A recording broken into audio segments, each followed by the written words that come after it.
Hey, how's it going, guys? This is part 3 of this video, and hopefully it's the last video I make for probably this week. Oh, this week only. I'm hoping I can make another video by next week. But if you guys like my previous 2 videos after that, let me know in the comments below. So part 3 of this video is that I want to tell you guys on how well Marvel is doing, and they're winning the game in terms of the movie industry. And for me, I want to be convinced that it's not just for the money.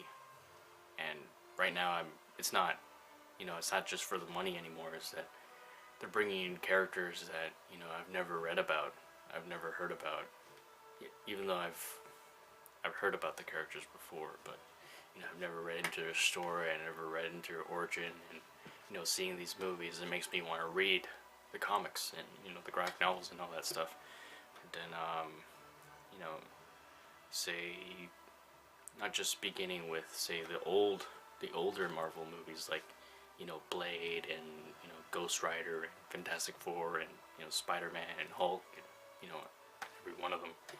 Certainly a lot more characters than what DC's trying to accomplish, DC's only made like 2 characters, maybe 3, if you guys include Green Lantern. I do include Green Lantern because the way they portrayed Green Lantern in that movie is they could have done much better, in terms of him having a more elaborate imagination, but they couldn't.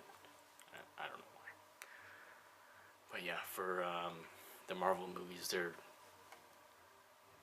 it's crazy.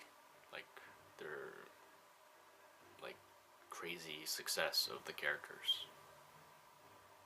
And even though there is a remake, a reboot of the Spider-Man movies, the Sam Raimi ones, the 3 movies that people enjoy. There's already the new ones with Andrew Garfield and Mark Webb doing those the Amazing Spider-Man movies, which I think they're doing a good job. The new trailer for Amazing Spider-Man 2 is really amazing. Bringing in 3 villains. I mean, it's a big step up from, say, just having 1 villain for 1 movie. I mean, people are debating that it's going to be like the next Spider-Man 3. And Spider-Man 3 had, 3 villains, but that wasn't really true. I mean, it was 2 against 2, near the end. It was the new Goblin, James Franco's character, and they had Tobey Maguire to be Spider-Man. That's the 2. And then they had the Sandman and Venom. That's another 2. So 2 against 2. And that was for me. I think I'm probably one of the only few who actually enjoyed Spider-Man 3. And I like the dynamic of the characters between each other, and they have a hate, a love-hate relationship, banter between them, and I think it was good. My nephew Jordan, who's really into not just the Spider-Man character, but he really enjoys the Black Spider-Man. That's his favorite thing now. He doesn't really enjoy the regular Spider-Man being red and blue. He likes the whole aggressive look of the Black Spider-Man, and he really likes that character. So yeah, but not just with those in terms of the Marvels now. Marvel characters like Iron Man, Captain America, Thor, and say the Hulk movies, all singular movies, individual types, to unite together as a team to be the Avengers. And what they did for those movies is probably the best thing that Marvel's ever done, I think, because I'm pretty sure, even though I've never read the comics or the graphic novels, that those are amazing too. I will probably get the chance to read them soon, hopefully, and I'll be able to explore what those characters are like, and how they're like as in the books and all that stuff, and not just enjoy the films as what it is, but enjoy the characters a lot more, be more elaborate on my thinking of these characters, are just more than, you know, beings from another planet, probably, or something like that. But the great success of what Marvel's done is amazing, and DC should have been there. You know, should have been there in the running of, you know, being against them. But DC has no chance now. There's no chance whatsoever. It's pretty crazy, I think. And I want to tell you that the great thing about, you know, the Marvel movies is that in between the characters, like, you know, after the credits, they had the characters in, you know, intertwine with them. You know, like, what was it? Like Nick Fury being in the end of the first Iron Man. Was it the first Iron Man? One of the Iron Man movies, or probably all three of the Iron Man movies, is that Nick Fury was there, which he belongs to S.H.I.E.L.D. You know, he owns the giant helicopter ship thing. It's fucking crazy. Oh yeah, there you go, the helicarrier. I don't remember. And then it's good that there's appearances of like characters in between each other, you know, finding out and everything. And Captain America, you know, at the end of the credits, it was like Nick Fury. He was there too, or probably the ending of the movie or something like that. And then Thor had, you know, characters from, say, another movie or whatever, and, you know, bringing them all together and having that relationship between the characters is the thing that brought them together.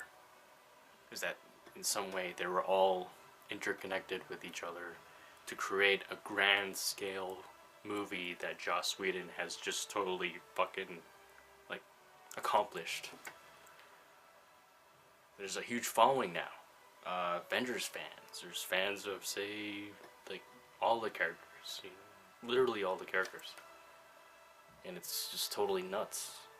I mean, there's more Marvel characters out in the movie industry as opposed to DC. DC only has, like, 2 to most people. I mean, it's pretty insane, I think. And the new stuff for Marvel, Guardians of the Galaxy, the new trailer just came out. If you guys haven't seen it, definitely check it out, because it's like anti-hero team up of, you know, aliens and this one human. And it's the first trailer. I think it was pretty awesome. I really liked it, you know. And my cousin, he sent me that link. Thank you for that link, and it was really awesome. And I got to check it out. And, you know, interesting characters like Gamora, and Star-Lord, and, you know, Drax and Groot and Rocket Raccoon. Yes, he's a raccoon, but he fucking totally kicks ass with a fucking gun, and it's sick. Just the thought of it is just like such a simple-minded idea, but you're like, that's really cool. But, you know, some people are like, it's so kiddie and whatever, and when you actually check out the trailer, it's very action-packed. But I'm pretty sure there's a huge storyline up behind it, and I'm hoping that that is actually in the movie, and it'll be like another version of the Avengers, even though we're gonna get an Avengers 2 movie. And right now, Avengers is just totally riding the biggest roller coaster of their life, and, you know, Marvel is like on the run of the best comic book movies of history, probably. That's why I said comic book movies, not movies, because there's more movies out there, but like comic book movies to be the best. And I'm declaring it now that they are probably the best so far, and really give you guys, you know, best of luck. So yeah, no, that's what I got. This is the end of the video, and hope you guys like it. if you guys are a fan of Marvel or DC, let me know in the comments below.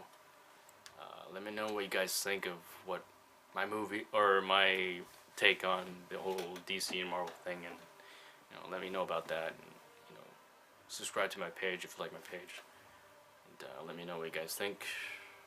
And I'll see you guys later. Hopefully, I have something cool to talk about next week, and yeah. See you guys later, and another time. Maybe another time, say, roughly Wednesday or Thursday next week, hopefully. Yeah, I have movie reviews now too, so if you guys check them out, let me know what you guys think. I mean, they're very long. They're meant to be enjoyable reviews. They're not supposed to be meant for professional use. If you want to use professional use, you can try and nitpick every little thing, but it's just our take of what I think of the movies, of rating from 1 to 10, and all that stuff. And yeah, see you guys later, another time.